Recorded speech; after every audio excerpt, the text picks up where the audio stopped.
A survival story from Hurricane Sandy.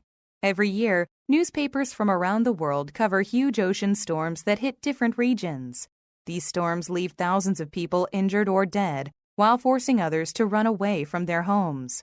They also give rise to amazing stories of survival. Here is a story of a young man who survived Hurricane Sandy, one of the most violent storms ever to hit the United States.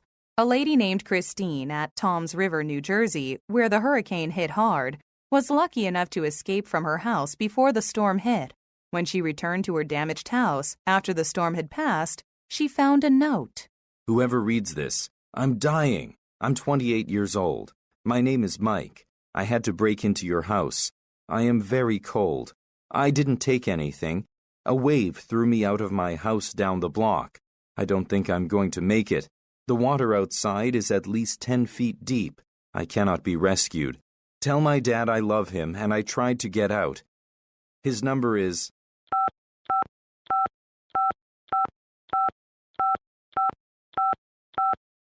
His name is Tony. I hope you can read this. I'm writing it in the dark. Goodbye. God help me. Christine did not know if Mike survived. She called the number on the note, but no one answered. She then posted the note and the story on her SNS. The sad message made the rounds on social media for some time before falling into the hands of a local radio station show host.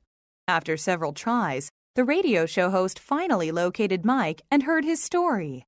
On the day of the storm, Mike was watching the news on the television when he heard a loud noise outside. He went to the door to see what the noise was all about. As soon as he opened the door, he was not able to move.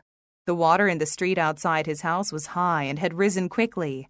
In a moment, the water rose to the level of the door, starting to fill his house. And then the water carried him back to his kitchen. The entire house would soon be underwater. He realized he had to escape. As he emerged from his house, the current caught him and carried him out to sea. He tried to swim back to an unflooded house, but the current was too strong, and the waves took him out to sea again and again. After hours of fighting against the water, he was finally able to find his way to Christine's house. Shivering with cold, Mike wrapped his body in the blankets that were on the chair. He was thirsty because he had swallowed so much salt water. He could find nothing to drink. Mike picked up the phone to call his family, but it did not work. The water was now flowing quickly into Christine's house. He was now too weak to swim, having already swum several hours to find his way back to land after being washed out to sea. Sensing the end was near, Mike wrote the note that Christine found. Finishing the note, Mike almost gave up on his life when he saw through the window a boat approaching. "Help!" he shouted with all his remaining strength. The man on the boat heard the voice, and finally Mike was rescued. He took Mike home and gave him food and warm clothes. Survival stories like Mike's make people appreciate what they have when they are safe and sound at home with their family, leading their daily lives. How do hurricanes form? Hurricanes form only over ocean water that has a temperature of 26 or more degrees Celsius. This is why they are common in the tropics where water temperatures are high all year round. When warm air rises, creating low pressure over the water surface, cooler air from nearby enters to fill the area. As this process continues, the resulting clouds begin to expand, giving rise to rains and thunderstorms.